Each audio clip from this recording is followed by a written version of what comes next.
अस्सलाम वालेकुम दोस्तों, मां तव्हांजो पंहिंजो नज़ीर मेमण ऐं मां हिन वक़्तु मौजूदु आहियां न्यू अला बख्श हिमायती ॻोठ में। न्यू अला बख्श हिमायती ॻोठ बिन क़ासिम मलीर पिपरी में आहे ऐं कराची में आहे। ऐं न्यू अला बख्श हिमायती ॻोठ में हिकिड़ो नंढो पितकड़ो असांजो प्यारो नंढड़ो आहे जंहिंजो नालो आहे शोएब भुट्टो। अॼु असां उन सां कचहरी कंदासीं, दिलचस्प सवाल कंदासीं जंहिंखे ॿुधी करे तव्हांखे तमामु घणो मज़ो ईंदो। हींअर अचो त शोएब सां कचहरी कयूं ऐं तव्हांखे ॿुधायूं। दोस्तो, न्यू अला बख्श हिमायती ॻोठ में शोएब आहे मूंसां गॾु ऐं शोएब खां कुझु सवाल असां कंदासीं। शोएब, छा हाल आहे? ख़ुशि आहियो? खैर आहे सर, तव्हां ॿुधायो? शुक्र, फर्स्ट क्लास, मज़े में। तबियत वग़ैरह सही आहे? हा ठीकु आहे। सफ़ा टाइट लॻिया पिया आहियो? मस्तु आहियो न? मस्तु। वाह वाह, ज़बरदस्त। शोएब, तव्हां पंहिंजो मुकमल तारुफ़ करायो। जी, मुंहिंजो नालो शोएब रज़ा आहे। मां 9th क्लास में पढ़ंदो आहियां। मुंहिंजी रिहाइश पिपरी हिमायती ॻोठ में आहे, न्यू अला बख्श हिमायती ॻोठ में। मां SBT सां तालुक़ु रखंदो आहियां ऐं सचल सरमस्त स्कूल में पढ़ंदो आहियां। मुंहिंजी उमिरि 13 साल आहे। तमामु ज़बरदस्त तारुफ़ तव्हां करायो ऐं मुतासिर करे छॾियो तारुफ़ में ई। अच्छा, तव्हां किताबनि सां केतिरी दिलचस्पी रखो था? किताब वग़ैरह पढ़ंदा आहियो शोएब? जी, मां किताब पढ़ंदो आहियां। मुंहिंजी दिलचस्पी आहे किताबनि में। किताब पढ़ण सां मूंखे ॾाढी माने मालूमात हासिलु थिए थी। मूंखे मालूमात में ईअं आहे त मां किताब पढ़ंदो आहियां। किताबनि में असांखे सभु कुझु ॿुधाईंदा, शेर व शाइरी आहे, का किस्सा आहिनि, पुराणा किस्सा आहिनि। किताब माने सुठी हिकिड़ो दोस्त आहे। किताब असां राति जो 2 बजे बि खोले पढ़ूं, उहो दोस्त असांखे माने वापसी जवाबु ॾींदो। ऐं असांजे स्कूल में किताबनि जो जाम छोकिरा आहिनि जेको शौक़ु रखनि था किताब पढ़ण जो। अच्छा, तव्हांजे जेको तव्हां ॿुधायो त तालीम सां दिलचस्पी आहे तव्हांजी ऐं किताब पढ़ण जो शौक़ु बि रखनि था, छा तव्हांजे हुन स्कूल में जेको सचल सरमस्त ॿुधायो तव्हां, उन में लाइब्रेरी आहे का किताबनि जी, जीअं तव्हां समेत ॿिया बि ॿार अची उहो जेको तालीम हासिलु करे सघनि? असांजे जेके सचल सरमस्त स्कूल में लाइब्रेरी आहे, पर लाइब्रेरी में हिकिड़ो किताब बि कोन्हे। इलाही छोकिरा हेडमास्टर ॾे डांहुं खणी विया आहिनि त हिते किताब रखो, असांखे पढ़ण जो शौक़ु आहे, असां पढ़ूं था। इन करे पर हेडमास्टर वेंदा आहियूं, चवंदो आहे हा बसि हा। यानी लाइब्रेरी मौजूदु आहे? मौजूदु आहे। उन न्यू अला बख्श हिमायती ॻोठ में मौजूदु आहे, पर किताब हिकिड़ो बि किताब हिकु बि कोन्हे को। अच्छा, अहिड़े हिसाब सां त पोइ तव्हांखे किताब बि घटि हूंदा घर में? हा, किताब घटि। हिते हिकु त महांगाई लॻी पई आहे। हेॾो महांगो किताब थो मिले, 300 रुपए जो हिकिड़ो किताब थो मिले, अञा महांगो थो मिले। वठूं कीअं? असांखे पढ़ण जो शौक़ु आहे, असां पढ़ूं था। इन करे किताब आहे कोन असां वटि। 2-3 किताबनि जेके पुराणा पिया आहिनि उहे ई पढ़ी साॻियो ई जाम दफ़ा पढ़ूं था। माना पढ़ी वरी उहे साॻियो ई रखो था? हा, माना किताबनि जी हींअर ज़रूरत आहे? ज़रूरत आहे। तव्हां समेत ॿिया बि जेके ग़रीब गुरबा जेके ॿार आहिनि उन्हनि खे बि माना ज़रूरत आहे किताबनि जी। अच्छा, पढ़ाई खां अलावा ॿियो छा कयो भला? मां पढ़ाई खां अलावा हिते दुकान ते, हाली त लॉकडाउन आहे इन करे स्कूल बि बंदि आहिनि, हिन दुकान ते रुलण खां बचण लाइ पढ़ंदो बि आहियां हिते ऐं पंहिंजो हिते कमु बि सिखंदो आहियां।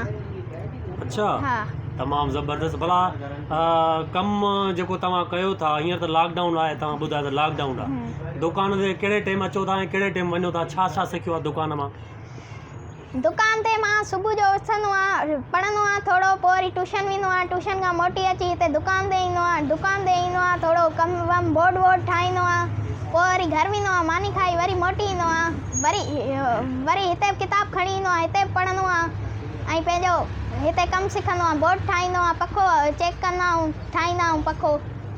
माना काफ़ी सारो? हा, ऐं राति जो 9 बजे घर वेंदो आहियां। वाह वाह, ज़बरदस्त। माना तालीम हिते दुकान ते किताब बि खणींदा आहियो, पढ़ंदा बि आहियो, उन सां गॾोगॾु ही कमु बि कयो था दुकान जो। ऐं केतिरो कमु सिखिया हो? 100 मां केतिरा % सिखी विया हो कमु? 100 मां 20%।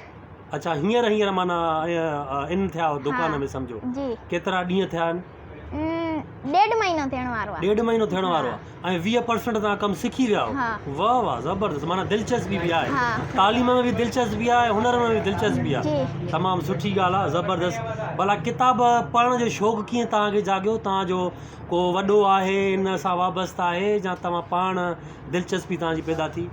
मुंहिंजो भाउ आहे अवामी तहरीक पार्टी में, उहो पहिरीं किताब पढ़ंदो हो जाम। मां उनखे ॾिसी किताब पढ़णु शुरू कया। हू किताब पढ़ंदो, मूंखे गॾु विहारींदो, चवंदो अचु किताब पढ़। मां बि हुन सां गॾु पढ़ंदो हुअमि, हुन मूंखे पढ़णु सेखारियो।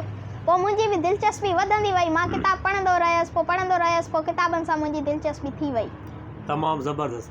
अच्छा शोएब, हर माण्हू जेको आइडियल हूंदो आहे, पसंदीदा शख़्स हूंदो आहे, जंहिंखे माण्हू लाइक कंदो आहे, पसंदि कंदो आहे, तव्हांजो आइडियल केरु आहे? मुंहिंजो आइडियल आहे मोहतरम रसूल बख्श पलीजो साहबु। हुन अवामी तहरीक में SBT माने सुजाग ॿार तहरीक जो बुनियादु विधो। SBT जो मां बि हिकिड़ो शागिर्दु आहियां ऐं ॿिया ई खोड़ बि आहिनि जेके SBT जा शागिर्द आहिनि। इन करे मां हुनखे ॾिठो, मुतासिर थियसि हुन खां, त हुन ॿुधायो असांखे ॻाल्हियूं त पढ़ो लिखो त तव्हां वॾा माण्हू थींदव। इन करे मतिलबु पढ़ण लिखण सां वाक़ई शऊर अचे थो, माण्हू ॻाल्हियूं सिखे थो, काफ़ी सारियूं किताबनि मां मिलनि थियूं। ऐं आइडियल तव्हांजो मोहतरम रसूल बख्श पलीजो आहे, तमामु लाजवाब शख़्सियत ऐं बहितरीनु शख़्स। अच्छा SBT में भला तव्हांखे छा थो सेखारियो वञे? कहिड़ियूं कहिड़ियूं शयूं SBT में तव्हांखे सेखारियूं वेंदियूं आहिनि? SBT में पहिरीं ईअं हूंदो हो त ॿार ड्रिजंदा, माने हितां लिकंदा त अचूं न हिते न, माने माण्हुनि जे साम्हूं न ईंदा हुया। पोइ आस्ते आस्ते हिननि माण्हुनि आंदो हिननि वटि, पोइ हिते पंहिंजो तारीफ़ कराईंदा, पहिरियों शेर पढ़ंदा, पोइ हिननि खे आस्ते आस्ते किताब ॾींदा, पोइ उहे पढ़ंदा, हुननि में बि ईअं शौक़ु पैदा थी वियो। तमामु ज़बरदस्त, तमामु VIP, मतिलबु SBT तारीफ़ करणु सेखारे थी ऐं बेत पढ़णु सेखारे थी, किताब पढ़णु सेखारे थी। अच्छा मूवी वग़ैरह ॾिसंदा आहियो? जी।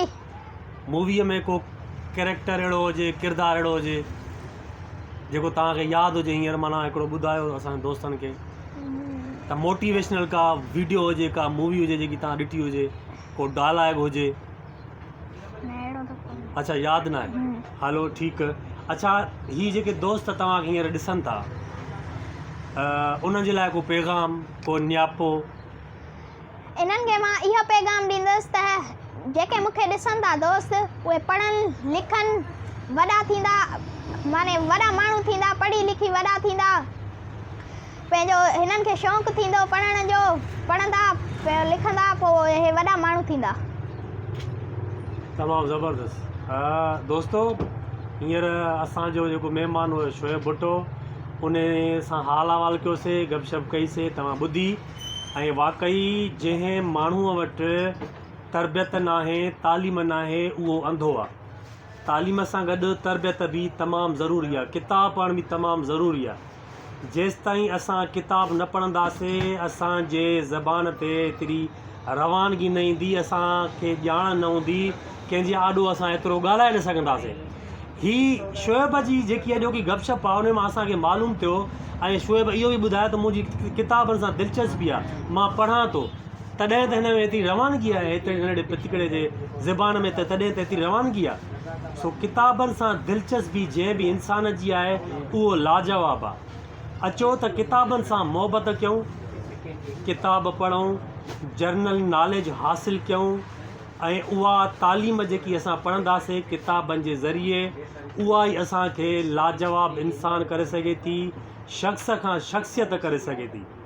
सो हिन प्रोग्राम जो इख़्तिताम थिए थो, तव्हां खां इजाज़त था वठूं। हिकिड़े नए महिमान सां गॾु वरी तव्हांजे आॾो पेश थीबो, तेसिताईं इजाज़त ॾियो। अला भाई।